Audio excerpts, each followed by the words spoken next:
Welcome to another Pneuma of Now podcast with your host, me, Richard Blankenship. Thank you everybody for listening to yet another episode.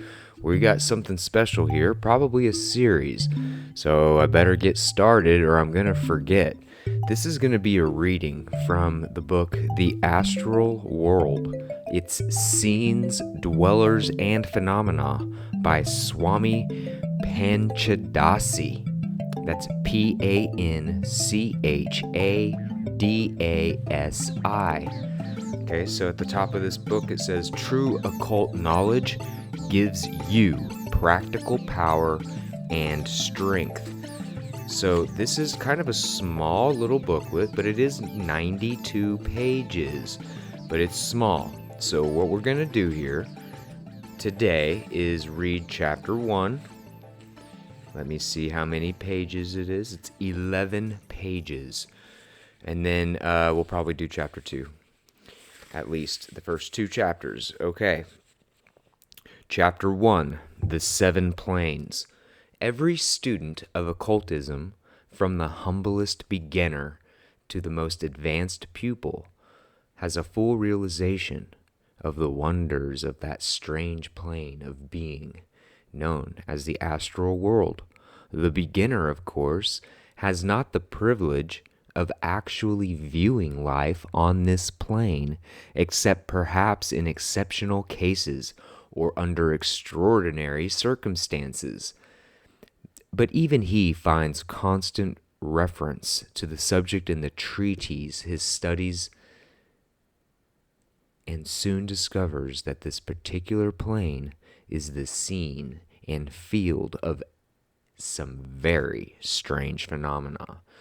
As he advances and learns more of the occult laws and principles, he develops still greater interest in the subject. And when he reaches the stage in which he is able to actually sense by astral vision on this plane, he finds that a new world of experience has opened out before him. The oldest occult teachings, as well as the latest, informed the student that there are 7 planes of being. The lowest of these planes is that which is known as the material plane. Second in order is that which is known as the plane of forces. The third is that which is known as the astral plane. 3 is the key. That's a little side tangent from me. The fourth is that which is known as the mental plane. Above these 4 planes are 3 higher planes, known to occultists, but which have no names that can be understood by those dwelling only on the lower planes, and which are incapable of explanation to those on the lower planes. I shall refer to some of these higher planes in this little book as we proceed, but shall make no attempt to describe them for the reasons just given. Our subject for the present consideration is merely the astral plane, and we shall find sufficient interesting facts in considering the phenomena of that plane without attempting to penetrate the veils of those still higher. It should be mentioned at this point that each of the 7 planes has 7 subplanes, and that each of these subplanes has its own 7 subdivisions, and so on to the 7th degree of subdivision. So you see, there is a most minute classification in the occult teachings. The student of occultism at the beginning usually experiences difficulty in forming a clear conception of the meaning of the word plane, as used in the occult teachings. Consulting the dictionary, he is apt to get the idea of a plane as one of a series of straight layers, one part of a great strata, above and below, which are other layers or strata. It usually is quite difficult for the occult teacher to eradicate this erroneous idea from the mind of his pupils, and to substitute the correct one. This error arises from thinking of these planes as being composed of matter or material substance, which of course is incorrect. When it is remembered that even the densest form of matter itself is composed of vibrations of energy, as recognized by modern science, we'll do a side tangent on that a little bit later, and that the forces of nature are but manifestations of vibrations of energy, one begins to find the key. Instead, the planes rising one above the other in the scale of the fineness of matter, they are graded according to their respective degrees of vibration of energy. In short, they are planes of vibration of energy and not planes of matter at all. Matter is simply the lowest degree of vibrations of energy. That is all. Okay, so we're going to add to that in our other tetraionic studies, but we are reading from somebody else's material. The second common source of error on the part of the beginner in occultism is that of picturing the planes as lying one above the other in space. This conception, of course, naturally follows upon the error of thinking of the planes as a series of layers or strata of fine matter. But it also often persists even after the student has grasped the idea that the planes are grades of vibration rather than of matter. But finally, the student is impressed with the idea that the planes are not layers or strata at all. The planes do not lie one above the other in space. They have not spatial distinction or degree. I'm going to say that again. They have not spatial distinction or degree. They interpenetrate each other in the same point of space. A single point of space may have its manifestation of each and all of the 7 planes of being. Some of the old occultists sought to explain this condition of things to their students in the words of a very celebrated teacher who originated the aphorism, quote, "A plane of being is not a place, but a state of being," unquote. No words can give a better explanation of or aid to the correct mental conception of this idea of a plane in the occult sense of the term. To those students who may find it difficult to form the idea of a number of manifestations, each having its own rate of vibration, occupying the same point of space at the same time, I would say that a little consideration of the phenomena of the physical world will perhaps serve as an aid in the matter.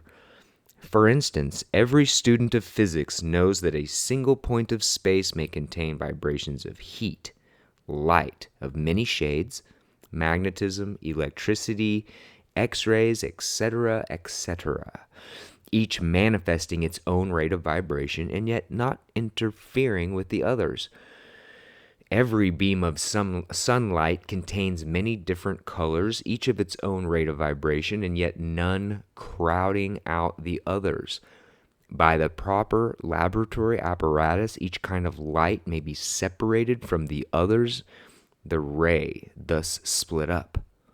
The difference in the colors arise simply from the different rate of etheric vibrations. Again, it is possible to send many telegrams along the same wire at the same time by using senders and receivers of different vibratory keynotes. The same thing has its corresponding analogy in the case of wireless telegraphy. So you see, even on the physical planes, we may find many forms of vibratory manifestation occupying the same point of space at the same time. The material plane, with which we are all familiar, has, of course, its 7 planes, and likewise its 7 times 7 series of subdivisions. as have all the 7 planes. At first, we are apt to think that we are perfectly familiar with every form of matter, but this is far from being the case, for we are familiar with only a few forms. The occult teachings show us that on certain of the fixed stars and some of the planets of our own chain, there are forms and kinds of matter as much lower in vibration than the dense forms of matter known to us, as these dense forms are lower than the highest ultra-gaseous forms of matter recognized by us. And, on the other hand, the same teachings inform us that there are in existence in other worlds, and even to an extent in our own, forms and kinds of matter as much higher than those highest forms of ultra-gaseous matter known to us, as the said known forms are higher than the densest forms of matter now known to us. This is a startling statement, but every advanced occultists know it to be true. I'm going to read that again, see if I can smooth it out for everybody. The occult teachings show us that on certain of the fixed stars and some of the planets of our own chain, there are forms and kinds of matter as much lower in vibration than the densest forms of matter known to us, as these dense forms are lower than the highest ultra-gaseous forms of matter recognized by us. And on the other hand, the same teaching informs us that there are in existence in other worlds, and even to an extent in our own, forms and kinds of matter as much higher than these highest forms of ultra-gaseous matter known to us, as the said known forms are higher than the densest form of matter known to us. This is a startling statement, but every advanced occultist knows it to be true. Okay. Physical science formerly classified matter as follows: solids, liquids, gaseous, but modern science has found many forms of matter far more tenuous and rarer than even the finest gas. It now calls this fourth class ultra-gaseous matter. But occultists know that beyond this fourth subplane of matter, which science is just now discovering, there lie 3 other and still finer subplanes, of which science at present has no conception. Next, higher in the scale of manifested being, we find what is known as the plane of forces, of which very little is known outside of occult science, although of later years physical science has been breaking into this field. In the next 20 years, physical science will proceed further in this direction. The research into radioactivity is leading towards further knowledge regarding this plane of manifestation. On the plane of forces, we find the 7 subplanes, and likewise the 7 times 7 subdivision. There are forces far below the scale of the ordinary forces of nature known to man. And likewise, there are a great series of nature's finer forces at the outer end of the scale, of which the ordinary man, even the scientist, knows nothing. It is these finer forces which account for many of the wonders of occult science. In particular, the fine force called prana, or vital force, plays an important part in all occult phenomena. Next, above the scale of the plane of forces, we find the great astral plane, the consideration of which is the purpose of this little book. Okay, so we're going to go ahead and do chapter 2 here. Astral regions. Here, let me get this shifted up just a little bit. Sorry about that. Okay. In the occult teachings, we find frequent reference to what are called the astral regions and the inhabitants and phenomena of said regions. Like the term plane, this term region has caused much misunderstanding. The old occultists used it in a loose sense, knowing that their pupils clearly understood the real significance.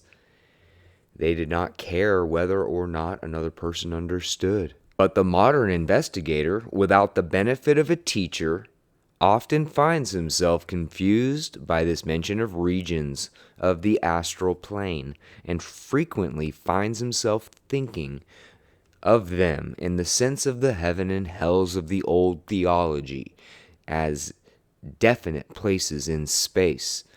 But vibrational manifestation on the astral plane, which have no special reference to any set aside portion of space, in which manifestations may and do occur at almost any point of space. The astral regions occupy the same space as the material regions, neither interfering with the other. The term astral is derived from the Greek word meaning related to a star, and was originally used in describing the heavens of the Greeks, the abodes of their gods. From this sense and usage, the term widened in application until it was employed to indicate what might be called the ghost land of the ancient people. This ghost land was believed to be inhabited by beings of an ethereal nature, not only disembodied spirits, but also angelic beings of a higher order. The ancient occultists of Greek and other Western lands thus naturally fell into the custom of using the familiar term to indicate that which we know as the astral plane in modern occultism. Of course, the Oriental occultists had their own terms for this plane of manifestation, which terms were derived from old Sanskrit roots, and which were much older than the Greek terms. But as the use of Sanskrit terms has a tendency to confuse Western students, the best Oriental teachers today in teaching Western students almost always use the old Greek occult terms. At this point, I must answer a question which usually presents itself to the mind of the intelligent student at about this particular stage of the teaching. It is probably in the mind of the student who is reading these words at this particular moment.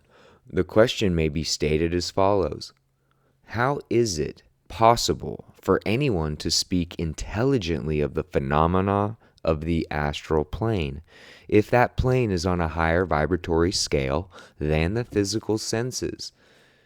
How can one visit and perceive things on the astral plane without his body being dematerialized? This question is a natural and perfectly fair one, and evidences the inquiring mind which the true occultist always possesses. And no true occult teacher will hesitate for a moment in frankly answering it. For remember this always, my students, the occult teaching is not merely based on the principles laid down as gospel by the old occultists. Respect, yes, great respect is paid to those old teachings, of course. But every advanced occultist knows that he must actually experience the manifestation of occult phenomena before he can positively pronounce the same to be an occult truth. Such experience comes to every advanced occultist when he reaches the necessary stage of development which alone renders such experience safe for him. Like the scientist, the true occultist learns by his own experience, built upon the recorded previous experience of others. To the advanced occultist, the phenomena of the astral plane is just as real, just as readily sensed, as is the phenomena of the material plane to those functioning upon it. But to answer the question, one does not have to distinguish or dematerialize his physical body in order to visit or sense the astral plane and its phenomena. There are two avenues of approach to the astral plane, as follows. 1. By the employment of the astral senses, and 2. By visiting in the so-called astral body. Let us consider each of these avenues in turn. By the term the astral senses, occultists indicate that wonderful secondary set of senses corresponding in office to the 5 physical senses, by means of which man is able to receive impressions on the astral plane. Each of the physical senses of man has its astral counterpart, which functions on the astral plane just as the physical senses do upon the material plane. Thus, every man in latency, the power of seeing, hearing, feeling, smelling, and tasting on the astral plane by means of these 5 astral senses. Nay, more, as all advanced occultists know, man really has 7 physical senses instead of 5, though these additional 2 senses are not sufficiently developed for use in the average person, though the occultist of fair attainment generally unfolds them into use. And even these 2 extra physical senses also have their astral counterparts. In the case of persons who accidentally or through careful training have developed the power of astral vision, perception through astral sight, the scenes of the astral plane are perceived just as clearly as those of the material plane perceived by the physical senses of sight. The ordinary clairvoyant has flashes of this astral vision as a rule, and is not able to sense astrally by an act of will. The trained occultist, on the other hand, is able to shift from one set of senses to another by an act of will, whenever he wishes to do so. In fact, such occultists may function on both planes at the same time in this way, if they so desire. In cases of clairvoyance or astral visioning, the occultist remains in his physical body and senses the phenomena of the astral world quite naturally or easily. It is not necessary for him even to enter into a trance condition or any abnormal mental state or condition, and still less it is necessary for him to leave his physical body in such cases. In the instance of the higher form of clairvoyance, he may even sense events both on the physical plane as well as the astral plane at a distance, though strictly speaking this belongs to a somewhat different order of occult phenomena.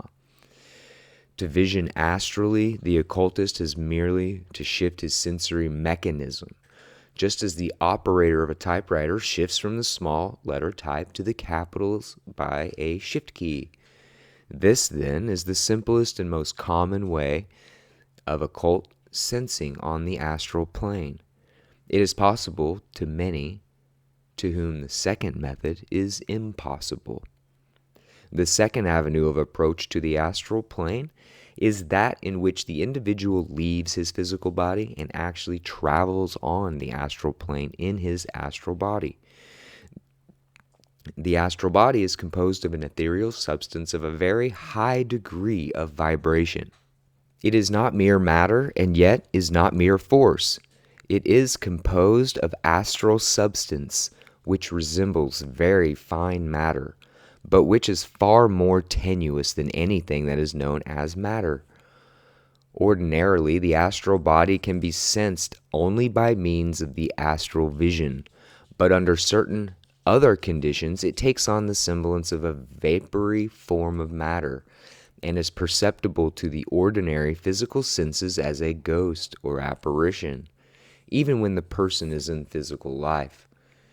The astral body is an exact counterpart of the physical body, but survives the latter by a number of years. It is not immortal, however, and finally disintegrates and is resolved into its original elements, just as is the physical body. The advanced occultist in his astral body is able to leave his physical body, which remains in a state of sleep or trance, and to visit at will on the astral plane, even at points in space far removed from his physical body. He, however, is always connected with the physical body by a thin, cobweb-like filament of ethereal substance, which extends or contracts as he travels far away or towards the sleeping physical body. If this filament is broken by an accident on the astral plane, his physical body dies and he is never able to return to it. Such accidents are rare, but occult history has records showing their occasional occurrence. Many people are able to travel in the astral body during ordinary sleep, but usually have no recollection of the same upon reawakening. The occultist, on the other hand, travels consciously and with a purpose, and always is wide awake on such journeys. He is as much at home on the astral plane as on the physical one. And so, student, you see how the occult teaching regarding the astral plane has been obtained, and how such teaching has as firm a basis in actual experience as have those based upon physical observation, experiment, and experience. Moreover, every occultist may verify the teaching for himself. In fact, actually does so.